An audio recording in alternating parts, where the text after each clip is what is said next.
Assalamualaikum warahmatullahi wabarakatuh. Kembali lagi dengan Bu Sintia, GPAI SD Negeri Jogo Turunan.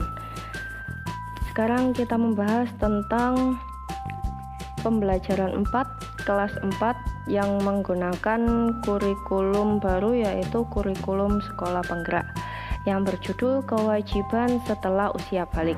Yang sebelum-sebelumnya Bu Sintia sudah membahas tentang tanda-tanda bagaimana perempuan dan laki-laki itu sudah memasuki usia balik.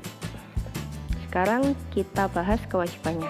Sebelum itu kita lihat dulu tujuan pembelajarannya. Yang pertama, menyebutkan tanda-tanda usia balik atau kedewasaan dengan benar.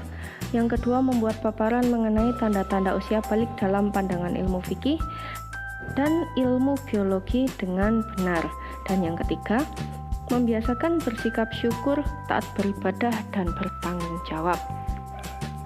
Sebelum kita memasuki materinya, mari kita bangkitkan semangat kita terlebih dahulu, yaitu dengan cara tepuk tanda dewasa. Mari kita tepuk bersama-sama. Bila ingin tahu tanda dewasa bagi anak pria dan wanita, telah mimpi basah bagi pria wanita, keluar darah haid untuk wanita.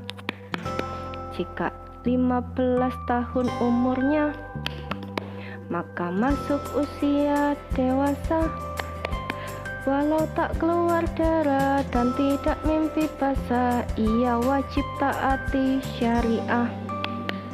Nah, jadi tepuk dewasa ini Ananda menjelaskan, jadi kalau seorang pria itu memasuki usia balik apabila telah mimpi basah. Mimpi basah itu juga bisa dialami oleh wanita, tapi tidak semua wanita. Lalu juga keluar darah haid untuk wanita. Tetapi jika Ananda sudah 15 tahun dan belum mengalami semua itu, kamu tetap harus mentaati syariah. Seperti itu Ananda. Jika kalian suka video ini, jangan lupa like dan subscribe. Selanjutnya yang kita bahas yaitu kewajiban yang harus dilakukan oleh anak yang sudah balik. Mu'alaf itu apa sih? Mu'alaf itu artinya orang dewasa yang wajib menjalankan hukum agama. Apa saja hukum agama itu? Ada aturan akidah.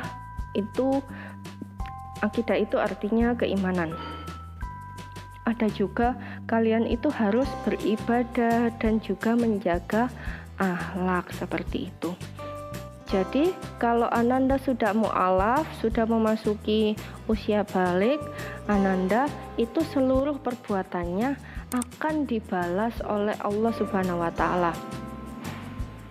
Baik itu amal baik maupun amal buruk. Apabila amal baik Ananda mendapat apa? Iya, pahala. Dan apabila Ananda mengerjakan amal buruk, maka Ananda mendapatkan dosa. Ya, benar sekali. Apa sih contohnya akidah itu?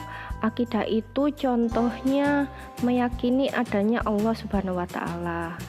Lalu ibadah itu contohnya bagaimana? Ibadah itu contohnya apabila Ananda mengerjakan sholat 5 waktu. Dan akhlak itu bagaimana? Akhlak itu terkait dengan perbuatanmu. Jadi perbuatanmu yang berakhlak itu contohnya bagaimana? Contohnya berbakti kepada orang tua dan lain sebagainya. Yang pertama, aturan-aturan yang wajib kalian patuhi itu adalah sholat fardu. Sholat fardu itu hukumnya wajib. Sholat fardu itu ada 5 waktu. Yang pertama adalah subuh, zuhur, asar, maghrib, dan isya. Dan semua itu ada 17 rakaat. Jadi satu hari satu malam itu Ananda sholatnya 17 rakaat. Kok bisa 17? Mari kita hitung bersama-sama. Subuh itu ada 2 rakaat. Duhur ada berapa rakaat? 4. Jadi 2 tambah 4 adalah 6. Lalu setelah itu ada sholat asar. Sholat asar ada 4, 6 ditambah 4 10. Lalu ada maghrib dan isya. Maghrib dan isya itu ada 3 dan 4. 3 dan ditambah 4 itu adalah 7. Jadi 10 ditambah 7 adalah 17, seperti itu.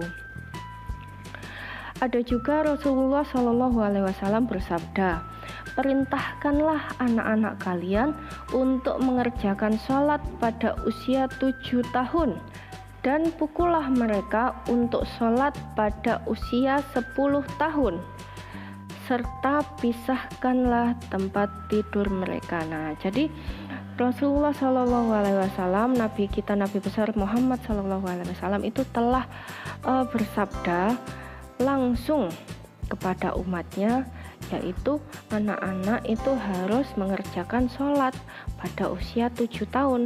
Apabila tidak sholat sampai usia 10 tahun, maka mereka akan dipukul oleh orang tuanya, seperti itu. Jadi sholat itu bukan sekedar kewajiban, tapi juga kebutuhan rohani kita. Sholat mengajari kita akan kebesaran Allah Subhanahu wa Ta'ala, optimis dalam kehidupan, dan pasrah atas kehendak Allah Subhanahu wa Ta'ala.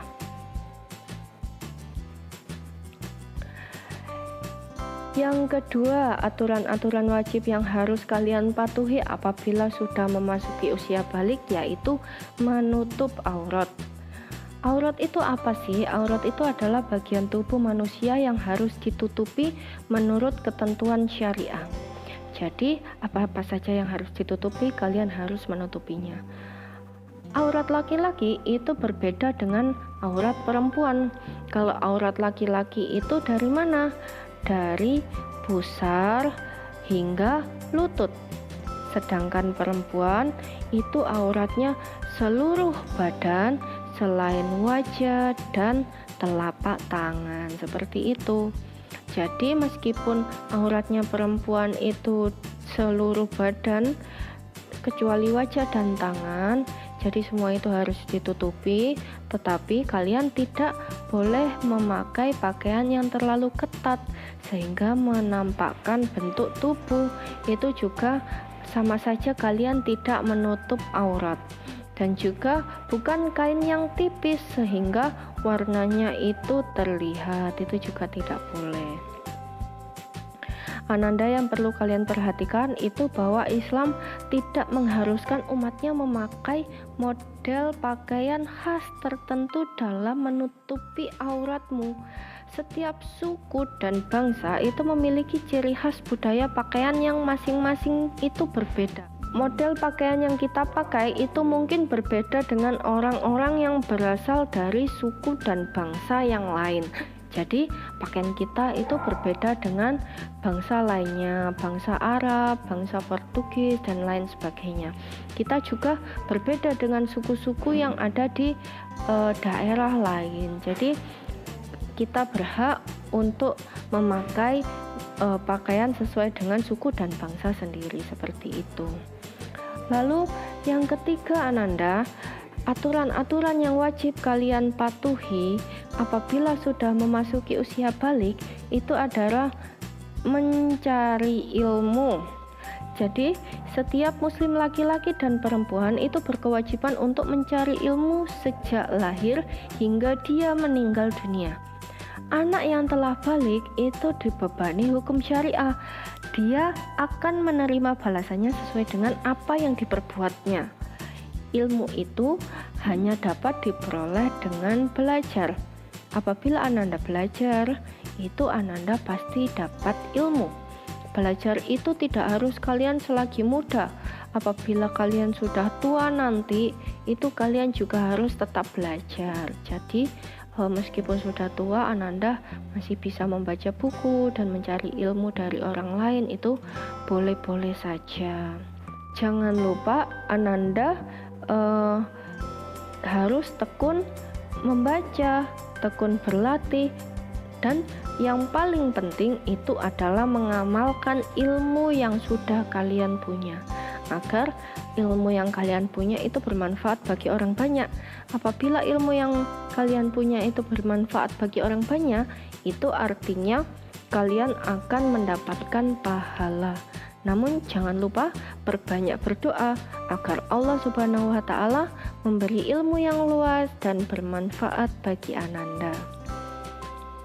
Rasulullah Shallallahu Alaihi Wasallam dulu wahyu pertama yang diterimanya adalah Iqra. Iqra itu adalah bacalah. Jadi itu menunjukkan pentingnya ilmu pengetahuan.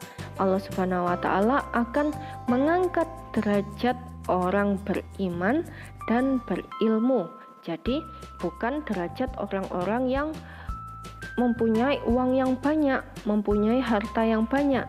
Jadi Allah melihat hambanya itu dengan melihat iman dan ilmunya. Jadi derajat hamba Allah itu semakin tinggi apabila hamba Allah tersebut beriman dan memiliki banyak ilmu, bukan yang memiliki banyak harta seperti itu. Ayo kenali potensimu. Jadi Ananda mengenal potensi apa yang dimiliki. Potensi itu apa sih? Kemampuan. Jadi Ananda memiliki kemampuan apa? Nah, seperti itu kita cari tahu. Bagaimana caranya? Silakan dibuka buku siswanya halaman 71, silakan dicatat di situ. Pelajaran yang kamu sukai itu apa? Silakan disebutkan. Lalu alasannya apa menyukai pelajaran tersebut? Nah, seperti itu. Apabila kalian sudah menyukai sesuatu, otomatis cita-cita akan terbentuk. Nah, seperti itu. Silakan Ananda tulis pada buku siswa langsung itu halaman 71. Jangan lupa apabila Ananda dan orang tua lainnya merasa video ini bermanfaat, jangan lupa untuk like dan subscribe. Apabila Ananda mempunyai pertanyaan dan para orang tua yang saya banggakan memiliki pertanyaan, silakan tulis di kolom komentar seperti itu. Nah, sekarang Ananda telah memahami apa saja sih kewajibannya orang yang telah balik. Jadi, mulai sekarang kita semua belajar mendisiplinkan diri untuk menjalankan aturan dalam akidah, ibadah, dan akhlak. Alhamdulillah, pembelajaran 4 kita sudah bahas bersama-sama. Semoga Ananda lebih memahami apa saja sih yang harus kalian lakukan apabila telah memasuki usia balik, dan apa saja kewajibannya, lalu apa saja tanda-tandanya, seperti itu. Sekian dari Bu Cynthia. Wassalamualaikum warahmatullahi wabarakatuh. Jangan lupa like, subscribe, share kepada teman-temanmu yang belum mengetahui materi ini. Dan apabila Ananda mempunyai pertanyaan dan para orang tua yang saya banggakan memiliki pertanyaan, silakan tulis pada kolom komentar di bawah.